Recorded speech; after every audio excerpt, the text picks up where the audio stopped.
Halo semuanya dan selamat datang di channel kami. Di masa depan, teknologi sudah semakin maju dan manusia menggunakan robot untuk keperluan sehari-hari. Robot itu dinamakan suroget dan terhubung dengan otak manusia, dan ketika manusia duduk di kursi khusus itu, apapun yang dipikirkan oleh manusia akan tersambung kepada suroget. Penemu suroget, Dr. Lionel menciptakan teknologi ini untuk membantu orang penyandang disabilitas menjalani kehidupan normal. Akan tetapi dalam 3 tahun, teknologi ini digunakan untuk perang. Seiring berjalannya waktu, masyarakat umum dapat membeli teknologi ini dan penggunaan suroget sudah menjadi hal yang umum. Karena manusianya tidak perlu keluar dari rumah, maka tingkat kejahatan serta penyakit menurun drastis. Selain itu, kita juga bisa mendapatkan tampang impian kita tanpa perlu operasi plastik. 7 tahun kemudian, perusahaan yang memproduksi suroget, VSI mengatakan 98% manusia di dunia menggunakan suroget, dan manusia tidak lagi meninggalkan rumahnya. Sisanya percaya kalau manusia tidak boleh digantikan oleh mesin, dan menciptakan zona bebas suroget, dan perkumpulan ini dipimpin oleh orang yang dipanggil Prophet. Suatu hari ada seorang pria muda yang on the way ke klub, dia berbohong kepada ayahnya kalau dia sedang menonton opera. Di sana dia menikmati hidupnya, serta bertemu dengan seorang gadis. Mereka bercumbu di luar, dan pada waktu itu ada orang datang dan membunuh mereka. Polisi kemudian menyelidiki dan menemukan kalau chip pria itu terbakar, sedangkan suroget wanita tersebut terdaftar atas nama Cameron. Tom dan Jennifer dari FBI pergi ke rumah Cameron, dan di sana rupanya Cameron adalah seorang pria, dan dia terbunuh ketika berada di kursi suroget. Mereka kaget karena sudah bertahun-tahun tidak terjadi pembunuhan. Beberapa waktu lalu, kita melihat Tom sedang dalam perjalanan pulang. Ketika tiba di rumah, Tom ternyata sudah tua, dan dia menggunakan suroget versi dirinya yang lebih muda untuk menggantikan dirinya. Ketika dia menyimpan surogetnya, dia keluar untuk menemui istrinya, tetapi istrinya malah mengirim surogetnya. Semenjak beberapa tahun lalu, Tom belum melihat istrinya lagi, jadi dia mengajak istrinya untuk pergi berlibur. Tetapi Maggie lebih memilih menggunakan surogetnya untuk pergi bersama Tom. Di tempat lain, seorang pemuda melihat temannya, Jared meninggal ketika di kursi suroget. FBI kemudian menyimpulkan alat yang digunakan untuk membunuh suroget juga akan membunuh pemiliknya. Harusnya hal ini tidak terjadi, karena pemiliknya tidak bisa merasakan apa yang dirasakan oleh suroget. Rupanya Jared adalah anak dari Dr. Lionel, pembuat suroget. Jadi Tom dan Jennifer menemui Dr. Lionel dan bertemu dengan surogetnya. Rupanya Dr. Lionel juga menggunakan lebih dari satu suroget, dan hal tersebut merupakan tindakan ilegal, tetapi karena dia pencipta suroget, maka mereka tidak mengusutnya lebih lanjut.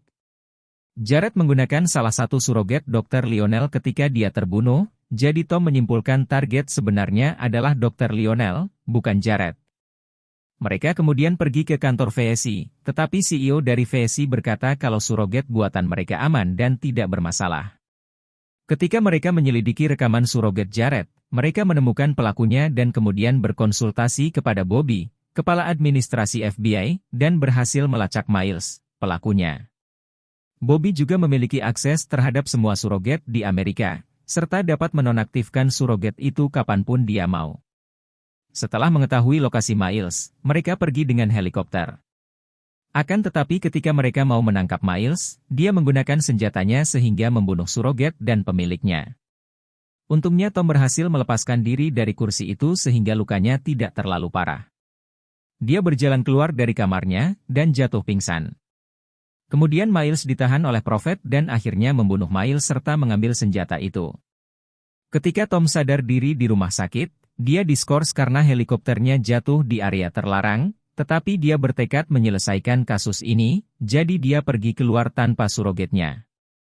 Dia pergi ke area terlarang untuk menemui Miles, tetapi tubuhnya telah dikremasi. Tom bertanya tentang senjata yang digunakan Miles kepada Prophet, tetapi Prophet mengaku tidak pernah melihat senjata itu. Anak buah Prophet menyadari kalau Tom adalah polisi, jadi mereka menghajarnya dan mengusirnya dari sana. Tidak lama dia bertemu dengan anak muda yang mengajaknya masuk ke mobil, rupanya anak itu adalah Dr. Lionel. Dia bertanya kelanjutan kasus Jared, dan meminta Tom untuk fokus kepada senjata pemusnah suroget tersebut. Ketika Tom pulang, dia melihat Maggie sedang bersama dengan pria lain.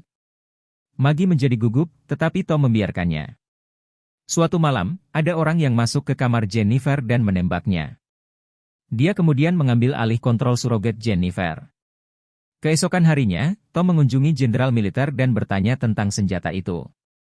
Dia mengungkap kalau senjata itu digunakan untuk perang untuk melumpuhkan surogat, tetapi awalnya mereka tidak tahu kalau senjata tersebut dapat membunuh manusia juga. Setelah mengetahui hal tersebut, senjata tersebut tidak lagi dibuat karena terlalu berbahaya. VSI sebagai pembuat senjata itu telah menghancurkan setiap unit, kecuali satu yang tersisa. Tom kemudian berkata kalau Prophet dan pengikutnya mempunyai senjata tersebut. Prophet kemudian menyuruh anak buahnya untuk mengirimkan senjata itu kepada Jennifer.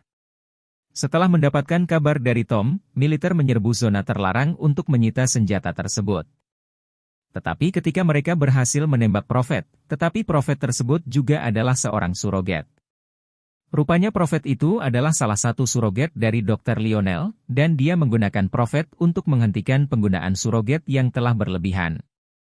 Tom kemudian bertemu dengan surogat dari Jennifer yang dikendalikan oleh Lionel dan berkata kalau anaknya telah dibunuh oleh VSI dan atasan mereka, Andy yang memberikan senjata serta kode aktivasi itu kepada Miles. VSI mengetahui kalau Dr. Lionel adalah Prophet, dan dia berusaha menghentikan aksi Dr. Lionel supaya perusahaannya tidak merugi. Mereka berniat untuk membunuh Dr. Lionel, tetapi malah membunuh anaknya. Dr. Lionel merasa dendam atas kematian Jared, dan dia berniat untuk membunuh semua orang yang menggunakan surogat. Dia telah mendapatkan senjata itu, jadi dia perlu kode aktivasinya. Jadi dia berkata kalau Andy juga terlibat dalam kasus ini, dan meminta dia untuk mengambil data dari laptop Andy. Tom pergi menemui Andy serta melumpuhkan dirinya, kemudian mengopi data yang ada di laptop Andy. Setelah mendapatkan senjata dan kodenya, Jennifer pergi menemui Bobby untuk mengunggah kode tersebut kepada semua surogat di Amerika. Tom kemudian menyadari kalau Jennifer berlaku tidak seperti biasanya, dan tiba-tiba mereka mengalami kecelakaan. Jennifer melanjutkan perjalanan ke Bobby, sementara Tom pergi ke Dr. Lionel. Jennifer kemudian memaksa Bobby untuk mengunggah virusnya, dan ketika telah sukses, surogat tersebut akan mati beserta pemiliknya. Tom bertanya mengapa dia melakukan ini. Dr. Lionel bercerita kalau dia menciptakan surogat untuk membantu orang dengan disabilitas, bukan untuk semua orang menjadi malas dan tergantung kepada robot, tetapi VSI memecat dirinya dan menyebarkan penggunaan surogat untuk keuntungan sendiri. Serta anaknya pun menjadi korban keserakahan VSI. Setelah merasa rencananya berjalan mulus, Dr. Lionel mengambil pil sianida dan membunuh dirinya.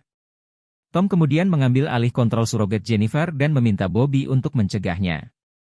Mereka berhasil mengkarantina virus tersebut sehingga tidak berbahaya, dan Tom harus memberikan input manual supaya surogat tersebut dapat diselamatkan.